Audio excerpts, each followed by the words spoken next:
frustrated. Oh my gosh, how could you get rid of that guy? They also get mad when you don't sign a free agent. How can you just sit there while the other teams pass us by? They are the worst fans in sports. That's right. We are the worst fans of sports, and we are back. We're back after a 3-week hiatus. I think it was 3 weeks, due to Chris having a lot of extracurricular activities. He had a dance recital he was in. He had a little league game he was playing in. He had playing in. Yes, graduation. That's what I said. He had a graduation. He was in Cincinnati watching the Cubs play. That's right. So 4 weeks, and the graduation was the only thing I actually did. No, come on, no. I mean, yeah. Don't spoil. Don't spoil the. We have pictures. Don't show them how the sausage. What do they call that? Knocking down the fourth wall. Yeah, don't show them how the sausage is made. Come on, you gotta keep some secrets here. Hey, we're back. I'm Mike. I need a new computer. It took me 20 minutes after I started my computer, which wasn't even shut down, by the way. It was just. That was just to wake it up. Yeah, it took 20 minutes. That's like you in real life. Yeah. Okay, but my computer needs to be ready to go when I am. What's holding you back from getting a new computer? Dollar bills, steal one from his kid. I gave David a laptop for his birthday because he said I'm going to do my homework on it and all this other stuff. Games. And all he does is YouTube. Well, all he does is play his Xbox games. He just wanted a laptop just to have at my house. Swap the one that doesn't work for his. No, because that's a laptop. This is a desktop. Oh. But anyway, regardless, story short, I'm probably just going to buy him an Xbox for the house at my house, so he can, because that's all he really wanted it for, was so he can log into his Xbox and live or play his Xbox games on the cloud. So I'm just going to I'm just buy him an Xbox, and then I'll just take the laptop. I like that Sounds plan. Good. But I need to find a used laptop that will play the current games. So someone who knows this shit, help me out. Well, not if you buy an Xbox. A used Xbox that will play the current games through the Xbox Live thingy. Oh yeah, you said computer.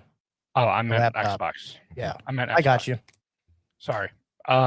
So yeah, that's what's going on with me. Other than what was it? What I say it was like 8 days of baseball in a row, 7-8 days. It of was baseball a bunch of baseball. Including Oliver playing 4 games again this weekend, and going. You know, if they weren't as good, they would play less. Right. Yeah, but they're the perennial bridesmaids, not brides, when it comes to these tournaments. They lose the last game every tournament. All 3 tournaments they've lost the last game. That sucks. Of course. Well, this one was it was really weird because there was rain. So the evening games on Saturday had to finish Sunday morning. And then there were some other games, but then the 2 teams had to play twice. So they gave them like an hour break. And so that pushed us even back further. But we were the 1 seed, but we had to play back to back. That's bullshit. And the team that we played, who we beat on Saturday, we lost to on Sunday for the championship. They got a break. It should have been the other way around. We should have played earlier. Shenanigans. Bollocks. Exactly. Fixes in. Yep. But yeah, so that's how the script was written, Mike. You got to deal with it sometimes. That's how the cookie crumbles, right? The script. They write a script. They were for Little League baseball. Yeah, everything's scripted, man. Imagine all that money that's riding on those bets on those games in Vegas for those. Hey, speaking of bets, a Major League Baseball player got banned for life. Marcano Tucupita. On the Padres, he got banned for life for betting against. I think it was the Pirates. Or Pirates, sorry, betting for the Pirates. He wasn't even playing because he was injured, and he lost like $150,000. He lost like every. Yeah, he lost every bet. He lost like every bet. I think he hit like 4%. He hit like 1. I don't know. Yeah, he lost a ton of money gambling on the Pirates, and now on his own team, and now he doesn't. He doesn't have a job. Yeah. Yeah. Or Tucupita Marcano is his name. I actually knew who he was because of prospect stuff. But was he named after Wikipedia? No. Wikipedia Marcana. That was his name. There was like 3 or 4 other players that were suspended also. for Right. the same thing. Right. So it's they're cracking down. And this breaking news about baseball cracking down on gambling was brought to you by DraftKings. Did you see there was a player for Duke? So Duke lost in the regionals. Yeah, I saw that. I saw and that. he tweeted out, he said, well, that's it. Or he's like, goodbye baseball. Hello, DraftKings. Because it was like the last game of his career. I don't guess he expects to get drafted. Professional career. Yeah. So, yeah, pretty funny. What you been up to, Aaron? Nothing. Just getting ready for summertime, trying to plan some days off. I got summertime. I got January, Jesus. I got June, another J month, solidified, and July. So yeah, got a couple days off. I'm looking at my calendar right now. It's right above my camera. You still staying here in July? I am here, Sweet. meaning your house. Yep. Not in St. Louis, but I mean I'll be staying in St. Louis as well. But yes. The outskirts. You're going to Cincinnati in July? I'm house sitting for Chris in Cincinnati. Yes. Chris, what you been up to besides all the Little League games and dance recitals and graduations that you've been in? Been watching the NBA, man. My Mavs are in the finals. Man. Yeah, I'm sorry to hear about your Timberwolves, man. No, wrong team. Team's a bunch of schmucks, man. So it's the Mavericks and who? The Boston Celtics. So it's Jason Tatum. Oh, nice. Against Luka and Kyrie. It's going to be tough. I added that to our show sheet for later. Right, we can talk about it a little bit later. But yes, I'm very excited. The playoffs start Thursday, or the finals start Thursday. And I am pumped. I'm also nervous. I don't follow it at all, but I don't know how well the Mavs are going to do against Boston. From what I understand, from what I hear, you sound like every talking head. I know, but I said I don't know anything. I just all the way through the playoffs. They wrote them off against the Clippers. They wrote them off against the Timberwolves, and they just kept beating people. So, who's the favorite?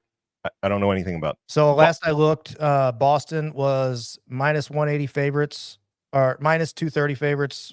Dallas was 185 underdogs. So that could change. Yeah. Boston's favored. I'm just saying, since I know nothing about it, the only contribution I have to the story is I hear that the Mavericks are going to have a hard time. That's all I know. No, I'm not saying you're wrong. I'm just saying that's what everyone has said all the way through the playoffs. So it's been fun because they just keep beating people. But we'll talk a little bit about NBA finals later. Yeah, but first, we have to get kind of started here, I guess. We do talk about sports. We were kind of talking about sports a little bit this time. Yeah. Normally we open up our show here and we talk about anything besides. Anything but. Yeah. So maybe that should be our podcast name. Anything but sports. Anything but sports podcast. All right. So this week in Jersey. So a couple of things have dropped over the last couple of weeks, including our very own St. Louis Cardinals. Yep. We can start there if you'd like. I will tell you that I like them. They're almost exactly what I thought they were going to be. Oh, put that back up. Picture. I didn't turn it off. Were you turning it on for me? And then I made a overlay for the top specifically about this, but I forgot to tell you that. So sorry. Oh, this week in jerseys? No, it says the St. Louis Cardinals City Connect jerseys are here. Oh, you put that up there if you want. I don't see it. But you need a picture up because you got to show. This looks like a movie poster. Well, it does look like a movie poster. Anyway, they are red. It's the only red actual game jersey they wore. If you remember, we talked about it. So I don't think that's true. They wore one once in like the 90s, like for one game. Randy Carricker brought that up and posted about it. Yeah, but for like one game. It was for an auction. Like I guess they auctioned those jerseys off for some charity. Yeah. So anyway, I think other than that game and then the spring training jersey. So if you recall, we had this conversation that MLB only allows them to have 5 jerseys. So they have white, gray, victory blue, alternate off-white. And so they had to get rid of the red spring training jersey this year because, of course, this one was going City to be red. Connect. So yeah, you knew it was going to be red. Yeah, and then I would have liked the arch instead of the birds on the bat, which is where my biggest criticism is, that the arch should have been prominently on the front, and then the fleur-de-lis, and they could have done away with the numbers on the front, put the fleur-de-lis there, and then put the bird, not the bird on the bat, but just the bird on the shoulder where the fleur-de-lis arch patch is. If that makes sense. That's what I would have done if I was in. I assumed that the river pinstripes would be there because that's what they've all been doing. Just to kind of give you some update on what we're talking about here.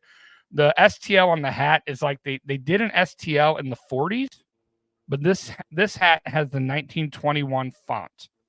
And on the bottom of the tag, there's also cards or cardinals in that same 1921 font that's on the hat.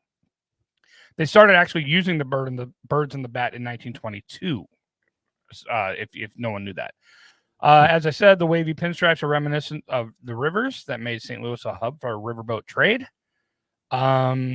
Wilson Contreras posted on Instagram, City Connect, I'm sorry, but not good. Yeah, he wasn't a fan. Mason Wynn kind of came out and said he didn't like them. And many fans called them lazy. And for all the St. Louis fans that call them lazy, what did you expect from St. Louis? Did you expect them to do something radical? No, I didn't expect it at all. I was actually a little surprised when I saw the birds on the bat, but that is in keeping of their it's tradition, and they're not going to stray far from the norm and all that stuff. So we do have a professional uniform critic on our podcast. We're blessed to have Mr. Chris Young, who's going to give us his take on that's me. St. Louis Cardinals City Connect jersey. So they're not my favorite. They're not my least favorite. To me, they're very uninspiring. And yeah, they're kind of lazy. And they're kind of boring. And I'm going to throw this picture back up. The font that usually says Cardinals, that now says the Lou on these jerseys, is sloppy. And I think Mike is correct. If the arch was on the front, fleur-de-lis on the front or something, it doesn't have to say anything on the front. I think that would have been better. I do like the red. And I like the pinstripes. They're hard to see. Like impossible to see unless you're staring at it directly in front of your face. Yep. So those could be more pronounced. Again, the arch, the fleur-de-lis could be more pronounced. I don't need the birds on the bat on an alternate special jersey to know that it's the Cardinals. Yeah, I get that. I had a buddy that was talking. He messaged me the day they were released, and he was like, "Man, did they like yesterday wake up yesterday and forget that they had a jersey to release?" And they're like, "Oh, I just slapped something together. Send it. We got to send it." That's what a lot of people say. I agree with I don't think the font is sloppy. I just think that font works well with the word Cardinals. It does not work well with other words. Yeah. Right. So as an amateur uniform critic, fontaholic. I'm a professional fontaholic, but as an amateur uniform critic, can I just say, can you put that graphic back up just one more time real quick? Yeah. So picture this. Okay. I'm not opposed to the design. I don't mind the Lou. I don't mind the birds on the bat. My lazy comment for them is the color scheme. Picture this exact same uniform, same red hat, same font. Picture the jersey is black and the pants are gray, like a medium to dark gray. Everything else is the same design wise. Two birds, the Lou by the bat, and the hat. I think that's a better I don't hate it. version. One thing we've learned from City Connect jerseys are if they've got a black jersey, they're wearing black pants. And I don't think that would have looked good. Dark gray might have looked good. I think navy blue would have looked really good. Yeah, I like that. And also, quick follow-up. One prediction I have, the next time St. Louis has a new City Connect jersey, it will be crazy and outlandish to appease it's too traditional. What about navy blue with red confluence pinstripes? Yep. Ooh, I like that. I know water isn't red unless it's the Red Sea, or the blood of my enemies. Yeah, soaking into the river. It would have stood out. The red pinstripes stood out. The red pinstripes get lost in what that. What if the pinstripes were blue? Rivers are blue. They are blue right now. Water is blue. Them. No, they're dark red. Some water's blue. What if they're brown? Red? They're dark red. Oh, okay. The pinstripes are dark red. Yes. All right. Navy blue pinstripes would have been fine. I think navy blue jerseys with red pinstripes would have been nice too. What if the pinstripes were brown, like the river right by the arch? What if they smelled like the dump in Bridgeton and what else did we have it smell like? And urine, weed, and bullet holes, and then have bullet holes in them and potholes like we had suggested. Yeah, I middle of the road for me. I liked them more. I liked them more than Chris did. They aren't my favorite. My favorite is still either Tampa Bay, Cincinnati. But I'm and the thing about the Lou, if I read one more fucking person go, that's what they call a bathroom in London. Oh yeah, we're not in fucking Britain, okay? No, people in St. Louis call St. Louis the Lou. Thank you, Nelly. It's also not spelled the same. They've been calling St. Louis the Lou for at least 20 fucking years. Since before there were bathrooms in London. Well, I'm not sure about that. Well, actually, no. I read that news article the other day you sent me that London finally got indoor plumbing in 2010. So you're right. You're right. Before. Was that an article? Yeah, the one you sent me, Chris. Oh yeah. So I'm really that pissed me. It kind of pissed me off. But that was like, I was like, okay, it's funny. It was funny the first time the first guy said it. Second time, no, it wasn't good. You know what I did forget to do because it's been so long? We're gonna have to do it next week. Is our Toronto jersey? Yeah, we can do Toronto next week. Because we're gonna have to spend some time on it because there's gonna be some controversy. Cleveland's released theirs several weeks ago as well. I think it was the week prior to the Cardinals, right? Yeah, and I put that on here. Do not see it. All right, talk for a second. Yep. About so it is navy blue with CLE. If you remember, Cleveland changed their name. There it is. Cleveland changed their name not too long ago to the Guardians. And what are the Guardians? Aaron, tell everybody why Cleveland would have called their team the Guardians. Well, everyone listening or watching, a couple years ago, the three people you see on your screen went to Cleveland live and in person. We went there and and got to attend for no reason at all. We just went there. We went around. We didn't go to any baseball games. We just kind of walked around. And then we drove to Cleveland. Said, "We're in Cleveland," and went home. Made it. But no, there's two huge, really cool Art Deco statues that are like the guardians of traffic or safety or traffic. I don't remember what their official name is, but they're really cool looking. If you're an I think they're the Guardians. I think that's what they call them. They're like the guardians of something, weren't they? I don't remember. Yeah, they're on a bridge. They're the guardians of the traffic, but they're really cool. And so they took a lot of that inspiration, I think, for this design, which I'm just now like really hearing about. I saw a brief picture. I didn't really know. I love how all the City Connect jerseys have these like little things that you might not even see if it's like stitched in the back or something. Yeah, but there's a story behind it. Yeah, like the Cardinals had the 1881 stitched in the back.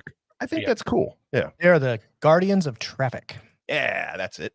So supposedly the CLE on the front is supposed to resemble like the stone guardian statues, right? Yeah, the texture in the uniform and the shapes and the letters and numbers represent the stone guardians on the Hope Memorial Bridge. So if you see a picture of the stone guardians, there's that Art Deco style that's like inside the letters. And apparently, according to Clevelanders, a lot of them call Cleveland the CLE or the land. So, just like whereas the Lou, I have heard it called the land a lot. Whereas the Lou works for St. Louis because St. Louisans call St. Louis the Lou and has nothing to do with bathroom. There is a precedent for CLE being on the jersey. I like the red, white, and blue stripes. Harkens back to some of the old Indians jerseys and the hat. A lot of people were bummed about the hat. I kind of like what they want on the hat. It's just because it's the same C that they use. I like now. Yeah. I mean, they didn't blow me away. They didn't blow me away. It's not the worst. Again, it's not the best. It's middle of the road. Not the best, not the worst, but occasionally I curse to get my point across. The floss as I go in between the grit and the dirt. Oh, sorry. Little tribe called Quest. It seems safe. Yeah. Did you guys both see that reel I sent you on Facebook about like the one friend who starts singing when someone says a word? Yeah. I just saw that last night. Yeah. I was like, that's me. That's me. I do that all the time. Yeah. Yeah, the Cleveland uniform, it feels safe for them. I wasn't Chief Wahoo on it. Oh, that would have been rough, right? I mean, that's what all the message boarders said. Oh, we should have put Chief Wahoo on it. Let's call the Indians again. Burp, burp, burp. Yeah. Burp. I'd put it on the same. People don't think. Same tier as the Cardinals, I think. Yeah. I think I put. We'll when they're done, we'll have our ranking. As the kids say, mid. Right. When the last jersey is released this year, I'll rank them all, and we'll do a breakdown. Yeah, we could have a elimination bracket and do that'd be fun. Champion. That would be fun. And then we'd have our all one listeners vote on the bracket. Yes. We get more interaction, I think, than we get people watching all the time. Like at least full time. Right. Anyway, we'll rank them. We can come up with a bracket. That'd be fun. So some other exciting stuff going on in baseball. As Chris had been hoping for is Paul Skeens to start pitching for the Pirates in the major leagues. He did. And he started. He started 4 games now. So we were going to talk about his first start. And then we were going to talk about his second start. Yeah. And now here we are. He's made 4 starts. He's 2-0 with a 2.45 ERA, 30 Ks, 22 innings with a .91 WHIP. He's so remember when I was like, hey, maybe Mason Wynn could win Rookie of the Year. I don't know that Skeens will. Here's an issue, okay? And I'm a big Skeens fan. In his second start, he threw 100 pitches. 25 of them were fouled off. 25% of the pitches he threw were fouled off. So, and they were mostly fastballs that were fouled off. So people just can't catch up to his fastball. So he really has to find a way to get guys out with pitch selection and change things up. And he needs to maybe shape his fastball a little bit better. He's doing it, and he's adjusting, and he's doing that. He's struck out 30 people in 22 innings. So that's something to keep an eye on as he continues to pitch, is how he adjusts and how he makes changes, because they just weren't catching up with his fastball. Speaking of our brackets, our uniform bracket, Breeze would do it. Oh, good.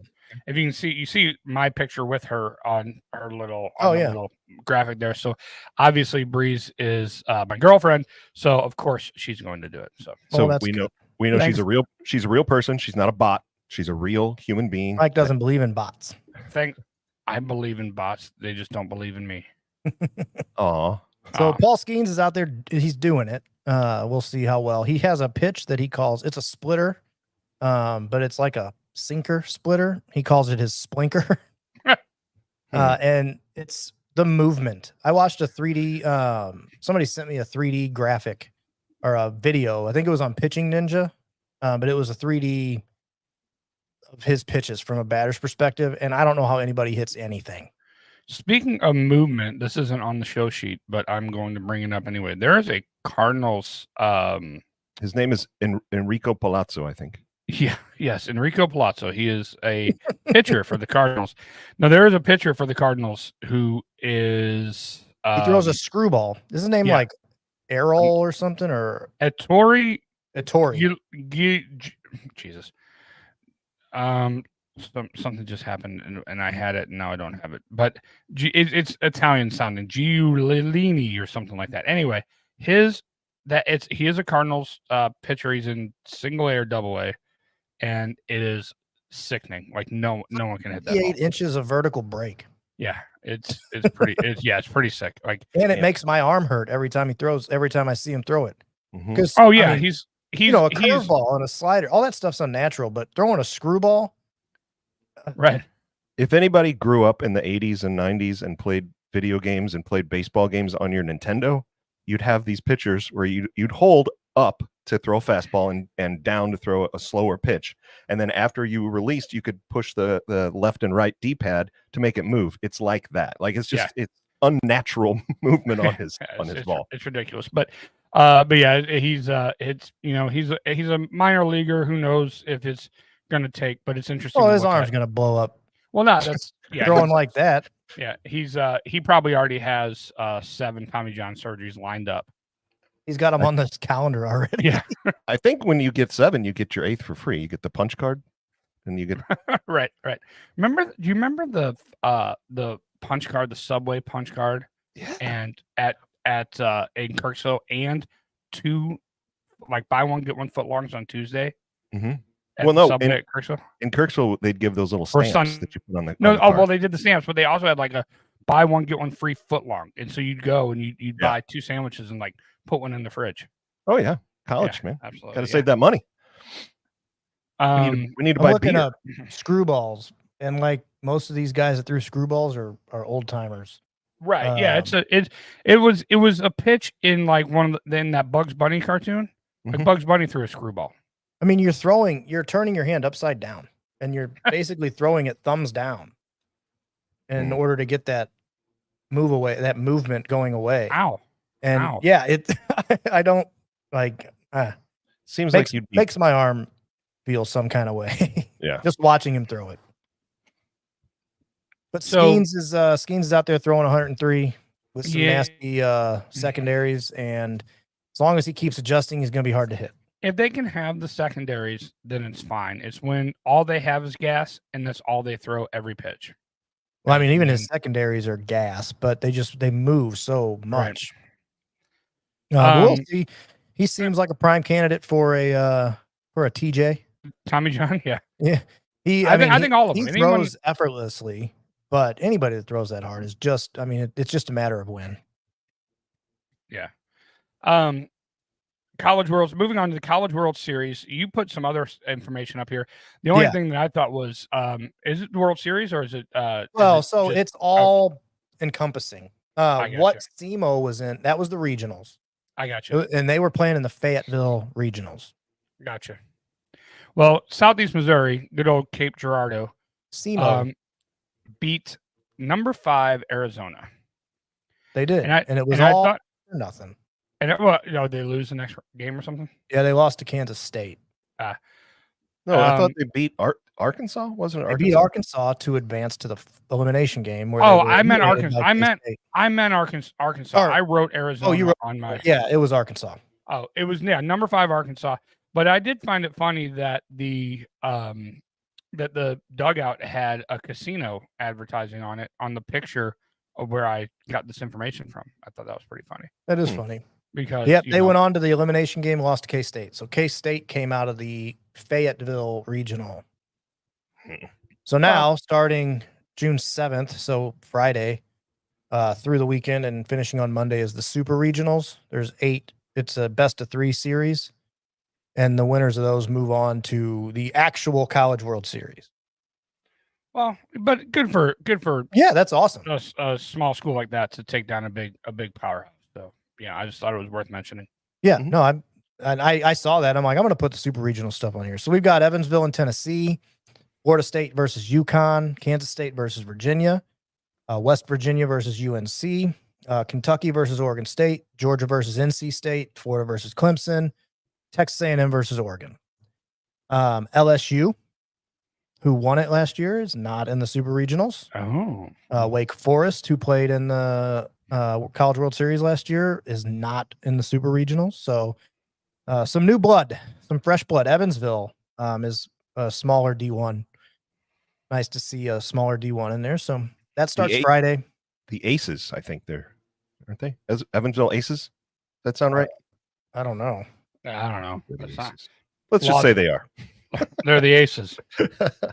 Evansville Purple Aces. Go Evansville Purple Aces. Purple Aces from Indiana. So they're close. K-State's close. That's legitimately their name, the Purple Aces. The Purple Aces, yeah. Interesting. You ever had a purple ace? Yeah, that one time, but a little penicillin cleared it right up. Hey, now. Look out.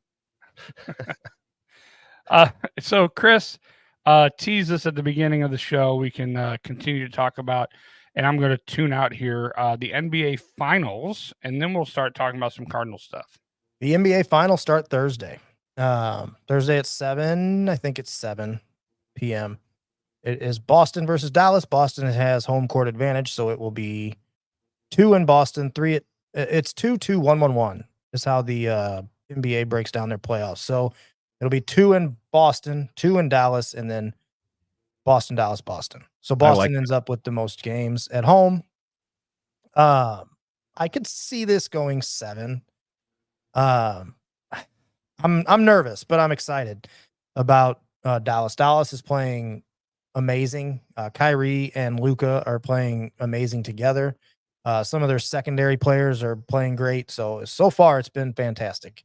A lot of people did not expect them to get through Minnesota, and they took them in 5.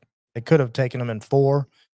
Luka and Kyrie did not shoot very well, and Nicole said this, and then there was a meme that came out the next day. It was like, I think Luka lost on purpose just so he could just stomp them out on their home court, because it was not close. Luka in the first quarter of Game 5 had more points than the Timberwolves. That's insane. Yeah. So he was on, they were not. There's a lot of like controversial things that came out of that game. Anthony Edwards, who's supposed to be the next face of the league, turned out to be a major jackass. He was asked at the end, what'd you learn from this series? And his response was nothing. So you lose a big series to a team that it wasn't close. The games were close, but Shaq and Charles Barkley, even in all the post games, are like, this game and this series was not as close as the scores would indicate. He guarded Kyrie for the most of the time, and with the exception of Game 4, he was so tired from chasing Kyrie around for 3 quarters that he couldn't hardly play in the 4th. So Kyrie just ran circles around him and wore him down. And then to say that he learned nothing from this series, that they lost 4-1 and got dealt with on their home court in Game 5. I mean, it's immature. I think he's got a lot of growing up to do. You've got to learn something from those big losses. Yeah. But in the Boston series, they swept Indiana, so they've had like 3 days more. It's a full week off for the Mavericks, and the Boston Celtics have been off for like 9 by the time the series starts. Jaylen Brown took home the MVP for Boston. They're good. They're real good. And they're also really good defensively. But Luka won the MVP for the Western Conference Finals. He had him and Kyrie combined for 72 total points in the game. And at one point in the third quarter, that was more than the T-Wolves had. So Kyrie and Luka combined outscored the T-Wolves like halfway through the third quarter. Damn. So they played really well. But Luka wasn't even paying attention when they announced that he was the MVP. So he like moseyed up, grabbed the trophy, stood off to the side. And then when they were walking back to the back, he tried to give his trophy to Derek Lively. Like he was just going to give it away. Because, I mean, people can say what they want about Luka. That dude only wants to play basketball. Like, that's it. There's a video from years ago when he played in the FIBA World Cup, the FIBA World Cup, and he won like player of the match or player of the tournament or whatever. And he actually did give that trophy to a kid in the stands. Who still has it. Nice. He just doesn't care about the awards and the individual stats and stuff. He just wants to play and win. So he tried to give his trophy to Derek Lively. Derek Lively in the series, he's a rookie this year. And he was 16 of 16 shooting in the series. So he did not miss a shot. I think he averaged like 9 rebounds. That's impressive. Yeah, he did not miss a shot. That's like me when I played 3 seasons of basketball when I was in 4th grade and I got 1 point. You didn't miss your you missed one. You didn't miss the free throw. I shot probably 850 times. Oh, and I got you had 1 point. Okay. Point. So those two things aren't the same. Yeah, how is that like? When you say Derek Lively, it reminds me, we went to high school with a guy named Eric Lively. Completely different person, obviously. Yeah. But made me think of that. So yeah, he was like, he averaged like 6 points a game, 9 rebounds, several blocks. But he was What's up, Eric? If you're listening, key player in that whole series, and actually since the first series too, he took a knee to the back of the head, and it was bad. Everybody thought he was going to be out, and he missed it. He missed one game to get right, and it was actually game 4. Was he concussed? No, thankfully he was not. He had a neck sprain. I see a waving dog tail behind Chris. It's gone now. Oh, it was just a tail. It was like this, and then like wave for a second, and then it's like it just disappeared behind the screen. Yes, Breeze. It is just exact. It's the exact same thing. Going 16 for 16 is just like me getting 1 point in 4th grade. It really was a perfect comparison, Mike. Congratulations. So do you remember the bozo Rudy Gobert who said COVID was fake and touched all the mics and all that stuff? Yeah, started COVID. Positive. Yes. Yeah. So he now plays for the Timberwolves, and he won Defensive Player of the Year. And that's the guy that Lively went 16 of 16 shooting on. So Lively, someone to keep our eye on in the future. Yeah, I think he's going to be really, really good. And the combination of him and Daniel Gafford are lob threats. Kyrie and Luka throw lobs to them constantly. And there's not a really good defense for that because they'll try to double team Kyrie or Luka, and then that opens up a center. And it's very strategic. I was listening to, I don't remember, Raja Bell and a couple other people on a podcast, and they were saying that Jason Kidd's a genius for how he's managing these games because it's nearly impossible to effectively double team someone in the middle of the court. And when Kyrie and Luka bring the ball down, they always are in the middle of the court. So they still try to double team them, but somebody always comes open and they find them. So they've been playing really well against double team. And they said, no matter how many people you put on Luka, you can't stop him. He's so big and he's good and he can shoot from anywhere. You can only hope to contain it. That's right. So for the playoffs, Luka Doncic leads all players in the playoffs in points, rebounds, assists, steals, field goals, threes, free throws, and minutes. First. And MVP? he's played hurt the entire time. Just think of how tough he'd be if he was 100% healthy. Yeah. So I'm excited. It starts Thursday. I will be glued to the TV Thursday. They play every 2 games, so it'll be Thursday. Or I think it's Thursday, Sunday. That's not 2 days, sir. No, I think it's 3. I'd have to look, but yeah, they start Thursday in Boston. I'm looking right now, guys. Right now, as we speak. So transitioning away from basketball and back to baseball and back to our St. Louis Cardinals, a couple of things that just came across today, and I didn't even have time to put them on my podcast sheet or send you pictures or anything like that, but a couple stats here. Since May 10th, Nolan Gorman leads the NL in slug, WRC+, F-WAR, and home runs, slashing .339, .431, .823 with a 12.253 OPS with 9 home runs. Safe to say that he's back, baby. Mm-hmm. He is back. He's hot. And the other thing in pretty shitty news, and this is significant for this team if they are going to have any staying power, or they're back down under 500, but I mean they've had a really good run. Yes, they've been playing well. They've been playing well, but Kenyon Middleton is out all of 2024. And he has to have his UCL repaired. Yeah, season-ending forearm surgery. That sucks. Because although our starting pitching has been doing better this year over last year as far as eating up innings, the bullpen is still going to be taxed, and unless we can either get Palante's throwing tonight. He had a very good start his last start. Like he went 6 innings of shutout ball. He's working on 3 now. It's 2-1. I don't know what his pitch count's at because they're not showing it. He is 40. He's at 40 pitches, and both earned runs are attributed to him. So no errors. Well, St. Louis does have 1 error, but it didn't lead to a run. Lead to a run.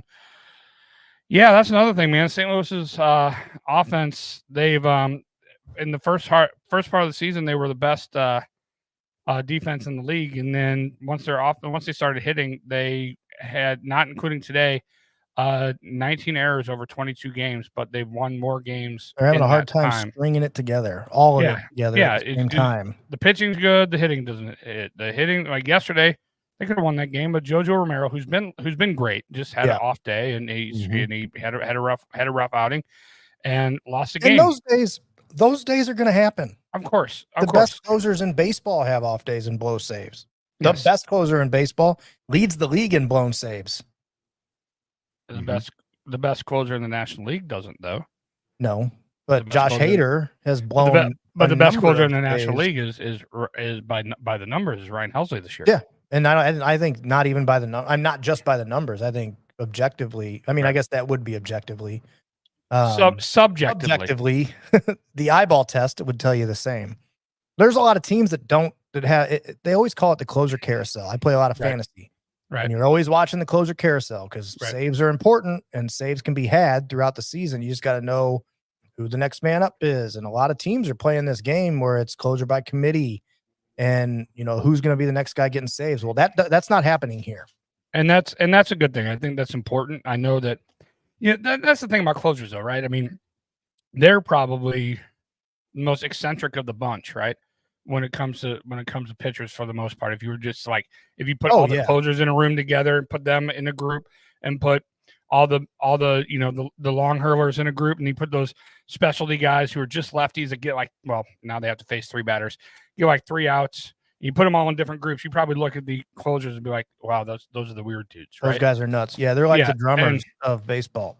Yeah, but I think Helsley though is doing kind of that old school thing, and they didn't do that last year.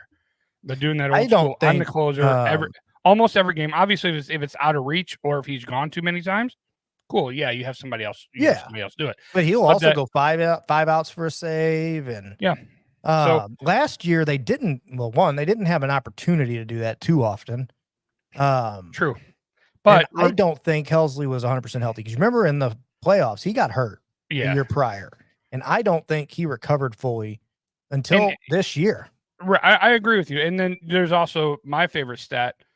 Cardinals had 28 blown saves last year. If they would have just had half of those back, they would have been a wild card team. Yeah.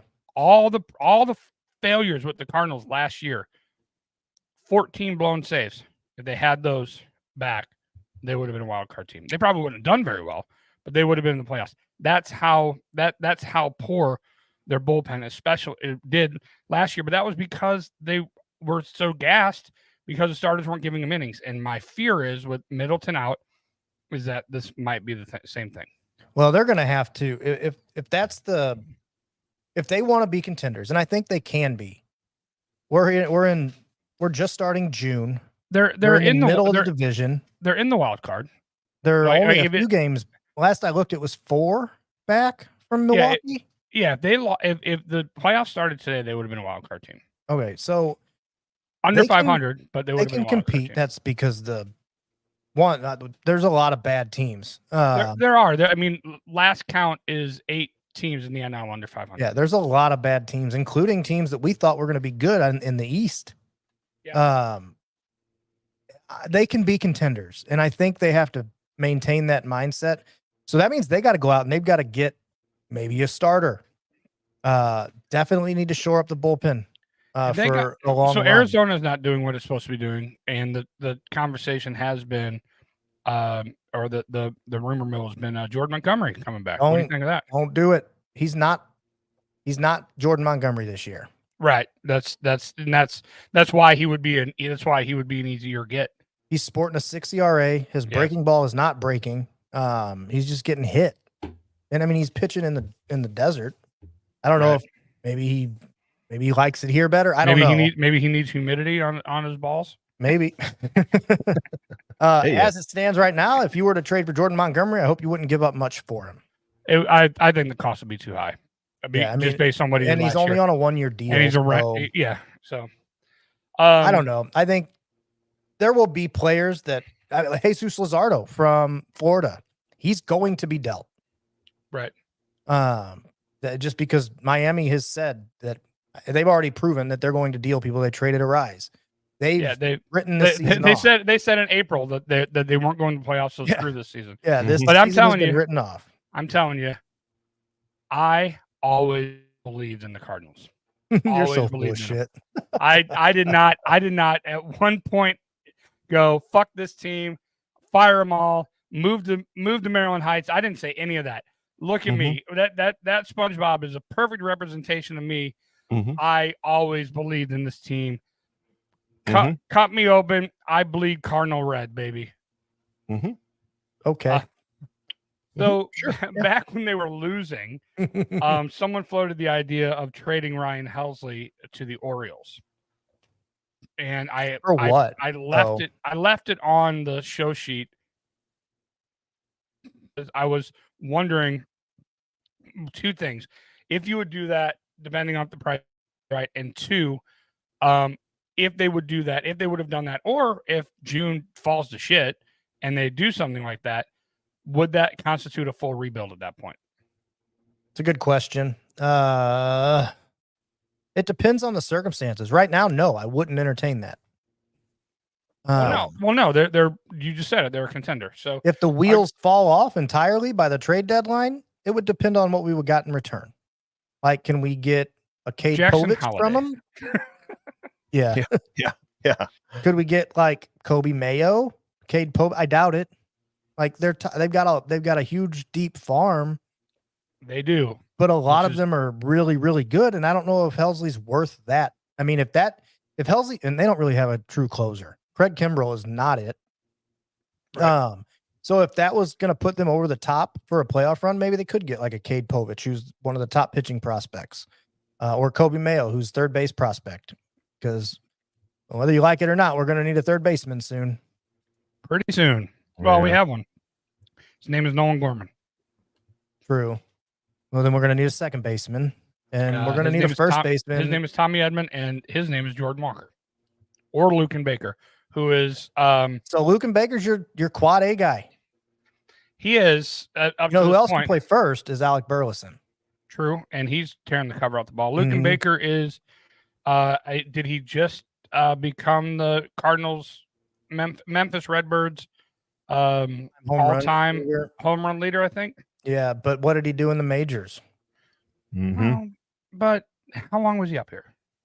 Long enough to see that he couldn't hit. It's the same thing that Matt Mervis did with the Cubs. He rakes in AAA and he can't hit big league pitching. It's a different ball game, and you know that. Oh yeah, you know what I like those big league chew. Oh yeah, he said big league pitch. Maybe it reminded me of big league chew. Big league chew. Yeah. Question for you guys. Will Jordan Walker be called up for his bobblehead game? No. He just hit his first home run of the year. Ooh. This week. Controversy. Or this weekend. Controversy in the rap world. I don't think there's any controversy. He's not hitting. No, I don't think so. I think he is either in his head, he's not being coached right, or he can't do it. It's one of those three things. I think he's got the talent and the ability to do it. I think a lot of it has to do with the way he was mismanaged last year, and it's carried over. Isn't that bad form if you don't call him up even for just that one game and then send him back down just so he's there? No, they're not going to do that because then you lose leverage. You can only call up and send a guy down so many times. Yeah, I guess that's true. And it's not his first bobblehead. He had a bobblehead before, right? Yeah, and a minor league bobblehead. Oh. I think he had one earlier this year too. Yeah, that's which was pretty boring. This will be the Star Wars one. Yeah, but no, I don't think you roster the guy for one game. He needs to continue trying to hit and figure his stuff out where he's at. So speaking of people at Memphis, Ryan Hiatus was called up to pitch for the Cardinals. He played D3 at WashU. And he was actually hired. This is interesting. He was hired by the Cardinals to develop an app. Like before he was pitching for them? Yes. Oh, okay. And then he became a pitching prospect and signed as an undrafted player. And so he's a nerd. Yes, and he was here for. Well, he went to WashU. He was here for a week, and then he was sent back down today. He was sent down today, right? Because yeah. you had Chris Roycroft was optioned. He was called back up today. Right. So they switched spots. Okay. And then I guess these are Roycroft stats that you have listed here? No, that's Ryan Lautis' stats. In Memphis, a 1.72 ERA in 15.2 innings pitched, which is good, but he did have a 1.34 whip. Lots of walks. Sounds like lots of walks. Yes. I played with Ryan Lautis on the show, and I struck out the side with him. So. Nice. Very good. Okay. Very good. So why don't we call him and see if he'll do an interview about being on the show as your pitcher? Yeah, let's give him a call. Let's give him a buzz. Aaron, you're the special assistant / producer. Let's get that worked out. Hey, okay? I know a lot of people that went to WashU. I bet I know someone that he's got his phone. Yeah. Ryan, can I speak to Ryan, please? So Houston is now up 6-1. So Payante's falling apart, as Aaron likes to call him. That would have been nice if Paliento could have been our fifth starter. Yep. Going very well. Yeah, and Houston hasn't been playing well this year. I thought I was playing better lately, but yeah, they've not had a good start. I was predicting winning 1 out of 3 against the Phillies, but I was predicting 2 out of 3 against Houston. Looks like I'm going to be wrong there. Unfortunate. It's the 3rd inning. They could hit still. Well, yeah. It could just be a high scoring affair. Not out of the realm of possibilities. Speaking of high scoring affairs, the city scored 3 on the Miamis. On Messi and the boys. Yeah. Messi and Busquets and Jordi Alba and Suarez. Luis Suarez, the biter. Yeah, it was all right. So City's been kind of tanking lately. Not on purpose. No. They just suck. Wrong word. Scuffling. They've been scuffling lately. Struggling. They've been on the struggle bus. They've had in the last 5 games, 1 win, 3 losses, 1 draw. That 1 draw came in their last game against Miami. It was an exciting game to watch. Miami really, I've never seen a Miami, this team of Miami game so far until that City game. So I didn't really know what to expect. Are they good? Are they mid?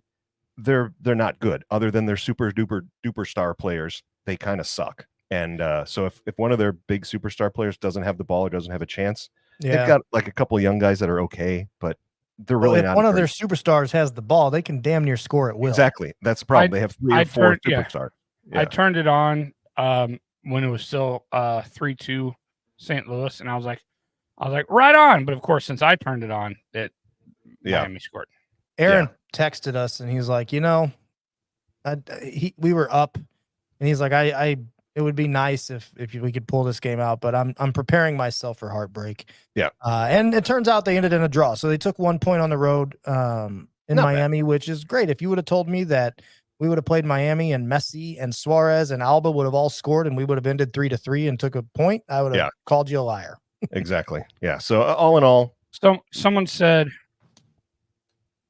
that this one felt like some draws feel like wins. Yeah. Some draws feel like losses, and this one felt like a loss. I don't know. It felt like a draw to me. They did. Yeah, it felt like a draw. They did everything that they could to stay in the game against elite scorers. Mm-hmm. What sucks is we lost Alm. He got hurt. Yeah. So. The other thing is Sammy had a couple chances late.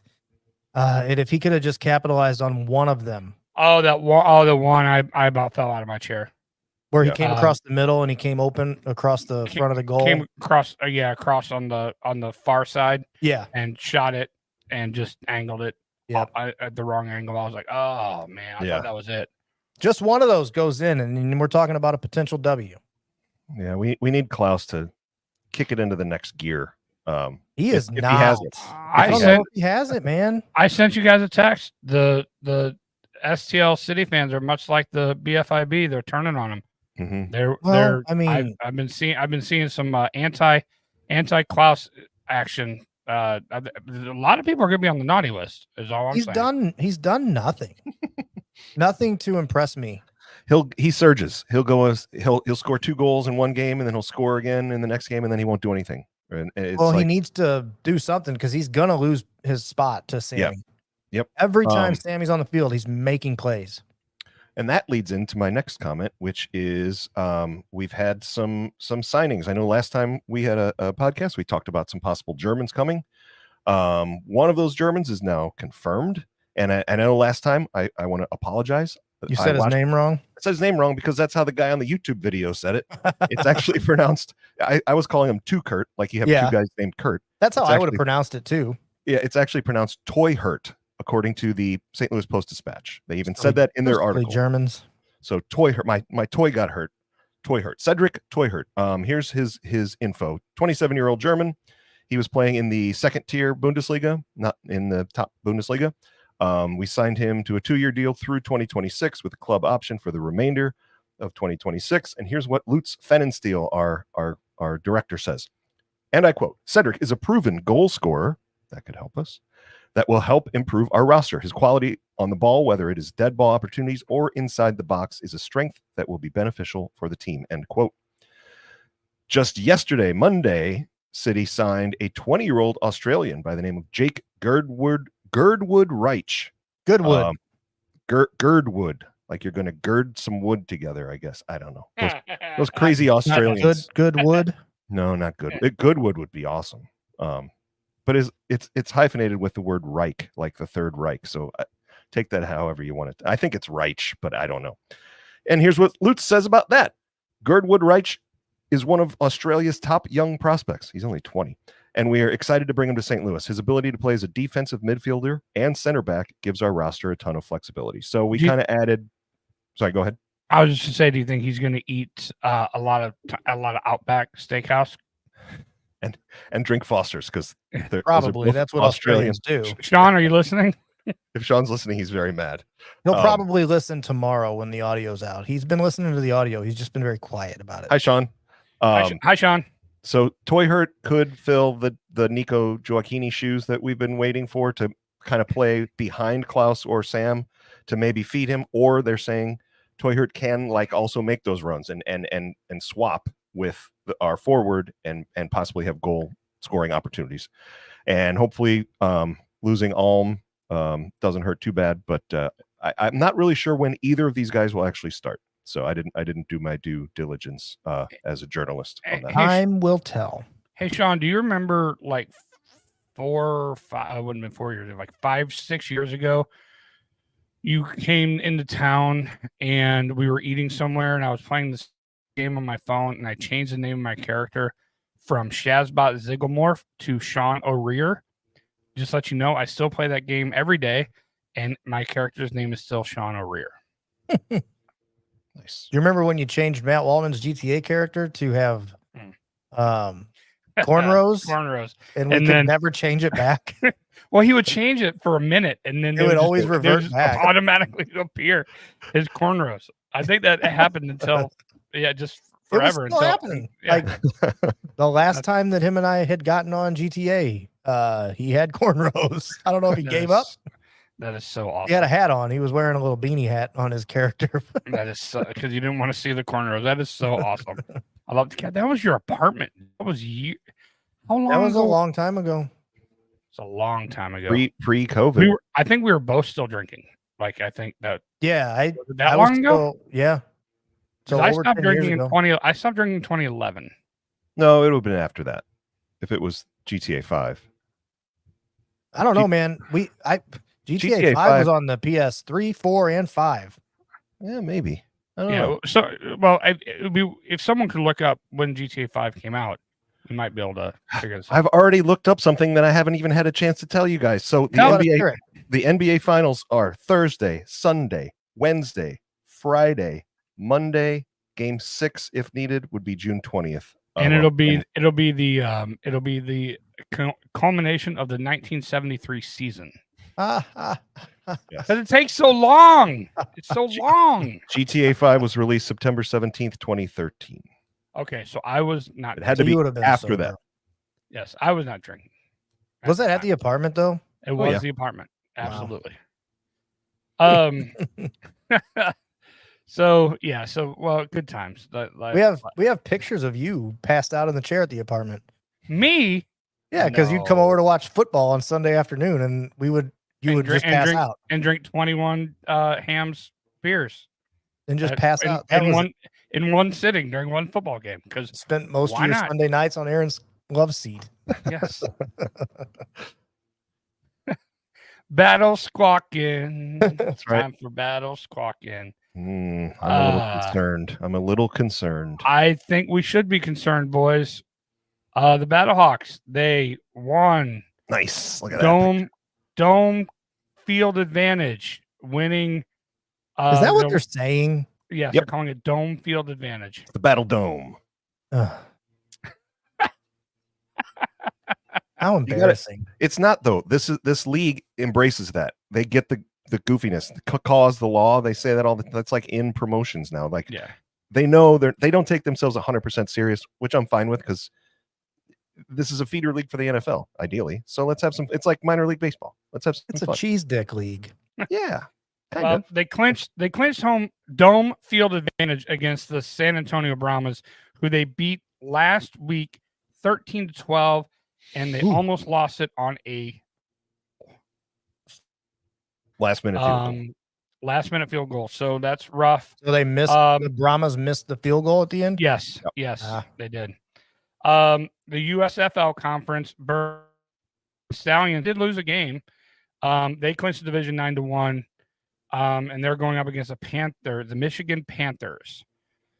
But so we have home field advantage against the Brahmas it's this Sunday.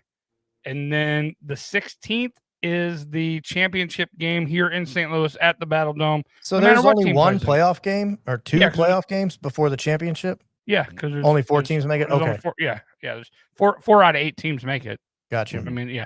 Speaking of 8 teams, there is a rumor floating around Reddit that the XFL is going to expand to 16 teams in 2026. Sir, it's called the UFL. Oh, the UFL. Sorry. There is a Reddit rumor that the UFL is going to expand to 16 teams in 2026. Cool. I don't believe that. I don't. Yeah. I'll be surprised that they make it to 2026. Are all 16 teams going to play in St. Louis? Yeah. If St. Louis is the only team that's bringing people in, I don't see this happening. I'll just be honest with you. What if I throw this? What if I throw this at you? What if we temper our expectations and it expands by 4 teams instead of 8? Would you accept that? They have to expand in places that there's not already an NFL team. I accept them. I would love to see it expand. I've been one game this year, 4 games last 5 home games last year. I would love it. Mm-hmm. No one is drawing except for St. Louis, and St. Louis is real. Let's be honest, we're drawing out of spite. Yeah, we're drawing out of spite, and it is what it is, and it's fine that that's what we're doing, but that's what's happening. So, do you think the NFL is seeing this and saying, "Man, we should probably put an NFL team back in St. Louis"? No, you don't think? Well, no.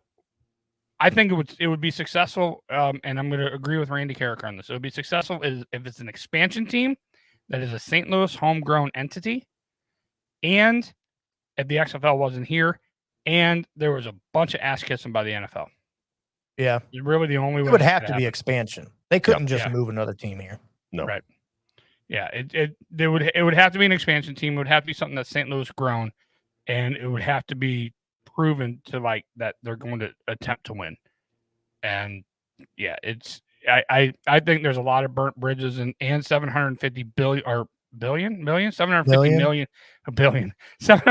million dollars. It's a lot. To prevent that from ever happening. But it could. Would you be a fan if that happened? Yeah. I'd support the hometown team. I wouldn't go crazy. I wouldn't buy PSLs and all that stuff, but I'd support it. Cool. There's no way they could have a X or UFL and NFL team. No. They are going to have there is actually going to be Major League Football MLF. There's going to be a St. Louis team for the MLF. The MILF? And it is a fall league that competes with the NFL. But why? Someone's got some money to spend and lose. I don't know. Just send it to me. Like, this is a failed proposal. It is. And you're going up against the NFL. Yeah, like the NFL or hate the NFL. It doesn't matter what your feelings are. And NFL and college, because it is a money making, like they print money. The NFL prints money. Yes. And you want to go up against them. Yeah, it's dumb. So be on the lookout for the MLF and whatever the St. Louis team is called. Yeah, look out for the failure of the MLF. Now listen to me, Aaron. Don't feel so sad. It'll be the best blues minute you've ever had. Aaron, don't feel so sad. It'll be the best blues minute you've ever had. You've ever had.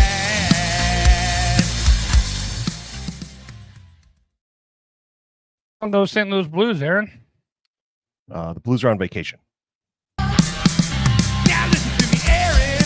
Don't feel so bad. I mean, that was like an attempt at a Blues minute. It was pretty mediocre if you think about it. I mean, to be honest, like Chris and I spent all our time, effort, energy to make this a professional podcast, and this is what you give us.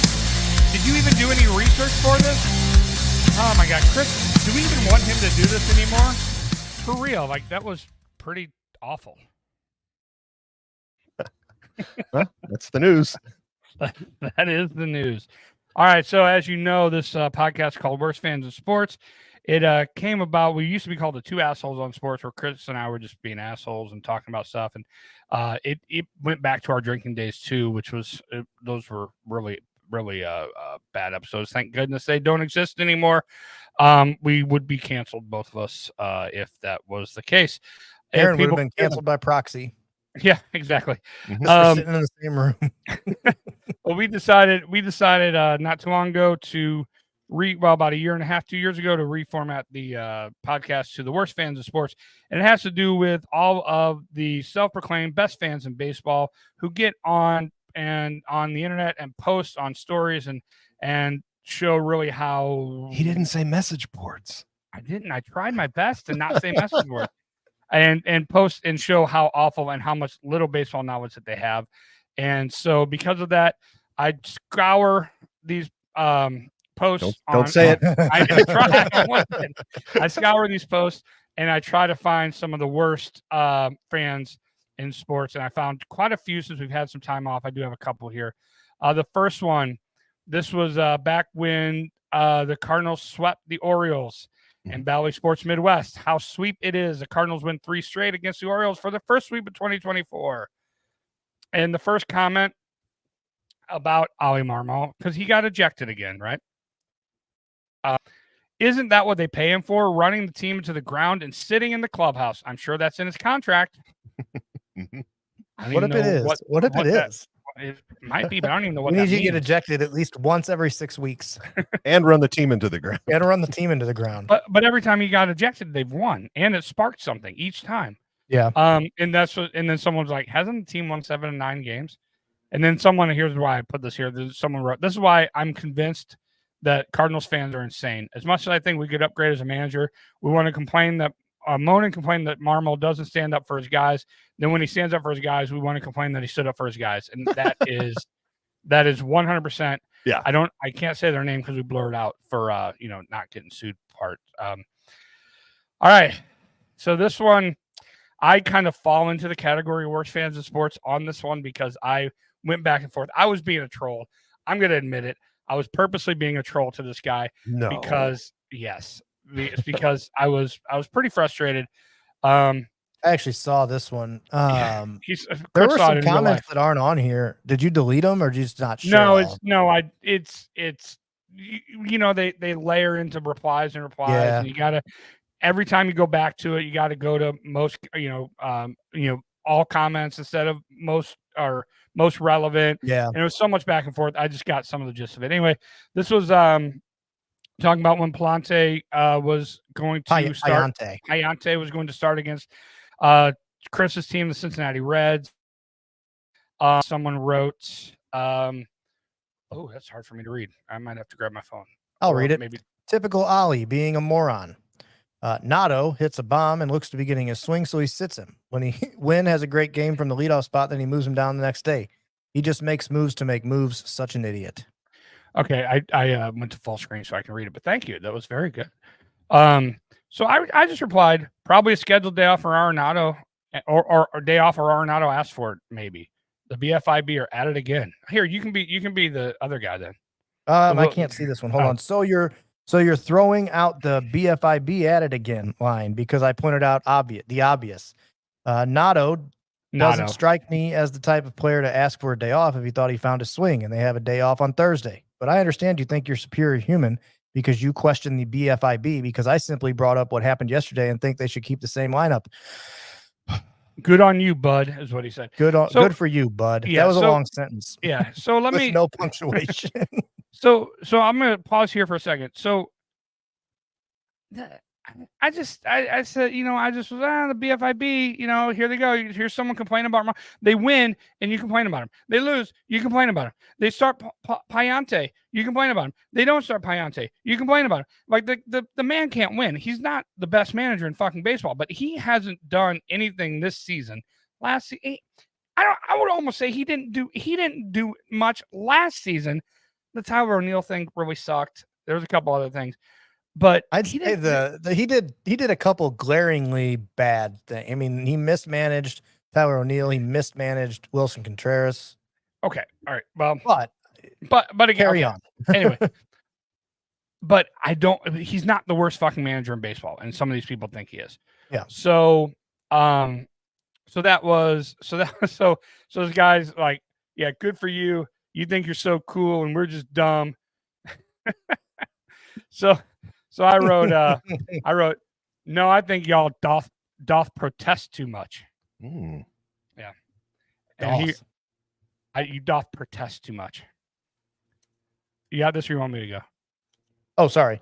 Yeah. God, you're so cool and such a better person than all of us. Sorry. I like to see the Cardinals win, and you just look for reasons to feel like you're holier than thou.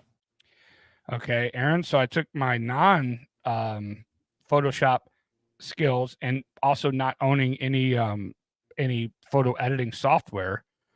I went to a meme generator and I took a picture of Jesus and I took a picture of myself and I think you did a fine job. There's no lasso, right? So my face is just like the square with my office wall behind me. And I put that picture over Jesus's face and I say, may I smite the BFIB as I gaze upon them from my holier than thou throne. So again, I've entered full troll mode at this point. And then I granted the Cardinals a win today, even with moron idiot Avi Marmol sitting Nato and moving Wynn to 8th. Such is my holier than thou power. So I hath spake. Thus it is written. Thus is it written is what you put. I was supposed to say it is written. Oh well. And then he said something about me taking 2 hours to make a meme and all this other stuff. At the end of it though, we both said, hey, we just want to see the Cardinals win. We just look at it from a different way, and yeah, it turned out all right. Oh, can we talk about the Wynn batting 8th thing? Because I don't disagree with him on the Wynn batting 8th. I don't either. He should be batting first. Yes. I looked up his splits out of curiosity. And his splits aren't that glaringly different. So he hits 320 against righties, but he's hitting almost 260 against lefties. His power has come against lefties. So I don't know that that's the argument for moving him up and down. I don't know what it is. This guy says, I don't mind seeing Wynn an 8th as it gives the bottom of the lineup some depth. I think I understand what he's trying to say.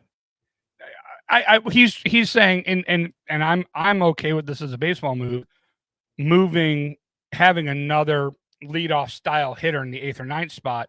So as you go through the rotation, you don't just go hitter, and then down, where the last half of your lineup. I see it in Little League all the time. Sometimes we have to put better hitters later in the lineup, so you have another spark of offense, and so I can see maybe if that's why he's doing it. I can see why that's happening. I think Wynn is a more natural leadoff hitter than Carpenter or Donovan. Out of the people you have on your team, I think that's what he profiles as. I agree. Yes. He's also arguably the best hitter on the team. Yes. There's not another team in baseball that bats their best hitter 8th. I think Breeze thought my Jesus picture was funny because she put a laughing emoji. Oh yeah. So that was Worst Fan in Sports 3 or that 2? Was 2. I'll do them quick because we're running out of time. Worst Fan in Sports 3. There's something about the post-match saying that Kyle Gibson took a no-hit bid into the 6th inning on the road in the bandbox. The Cincinnati Reds call home, and Nolan Arenado and that's all it said. But anyway, long story short, that's what you would want to see from your 5th starter or 4th starter, whatever he is at this point. Fantastic. I've seen this lady post. She does similar to what I do. I'll find every single, Post-Dispatch, Bally's, STL Sports Central, Art City Media, all these things, and I'll copy and paste and post the same thing on all of them because I think I'm funny, and I think it's something that needs to be shared by everybody. Well, this lady does the same thing, but she is anti-Sonny Gray. And in this post, she wrote, "He is the Cardinals' best starting pitcher," talking about Gibson. "Sonny Gray is overrated. Lynn is his own." So I threw up in a comment the stats. Kyle Gibson for this season. Now this was before Kyle Gibson's last start, but he is winning in every category as far as ERA, ER plus, strikeouts, K percentage, a lot fewer walks and a much better walk percentage. And then had he started the season not hurt, he'd probably be leading the other 3. Right. Now, again, he did have that game where he got blown out for 4, which did increase his ERA. Everybody's going to have a blow up. No, I'm just saying that the stat's an older stat.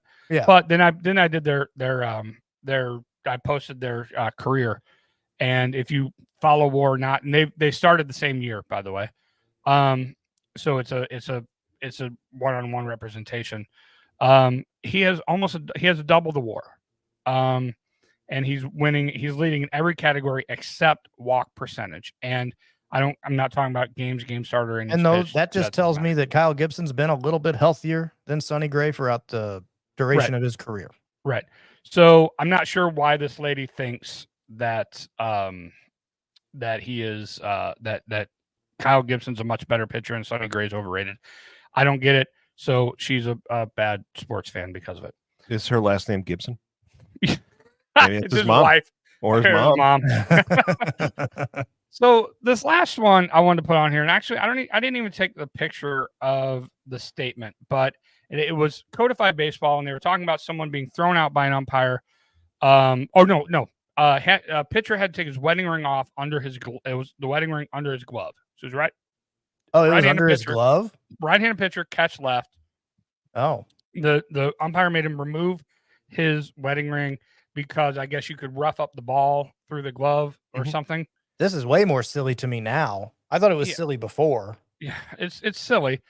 So, but then the I'm gonna say at least a lot of this is probably I'm gonna say a lot of this is race related, but there's one specifically race related.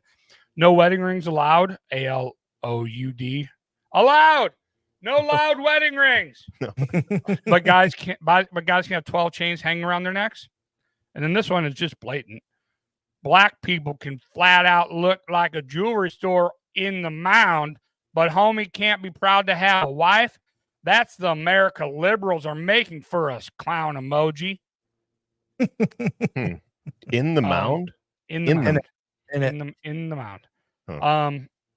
That's absolutely the dumbest thing I've ever seen. Yet guys can have a 30-inch cold chain. Give me a break. Ice. They call it ice. Yes. So I was I was just like, yeah, that's that. The last comment got me laughing. Ah, yes, the old ring trick. The old ring trick. Yeah, that was pretty funny. But I just wanted to put that in there. I didn't know it was under his glove. That's stupid. I'm pretty sure it was under his glove. Yeah, that's dumb. So whatever. Yeah. So long story short, racist, even mostly, but even the guy I was trolling to kind of get him to, but he's like, oh, he's dumb and stupid and a moron. Like he started it. I just said that. I just called him out for it. So you all get the job. The worst fans in sports. The worst fans in sports. Hey, he did it again. I did not. It was looped again. Oh, it is looped. You should have unlooped it. Whatever. I have to piss. All right. All right. hope you guys. Hope you guys enjoyed. New sign off. Hey, hope you guys enjoyed the podcast. I gotta go. Sorry, I take a leak. Bye. Bye. Bye. They get pissed with the favorite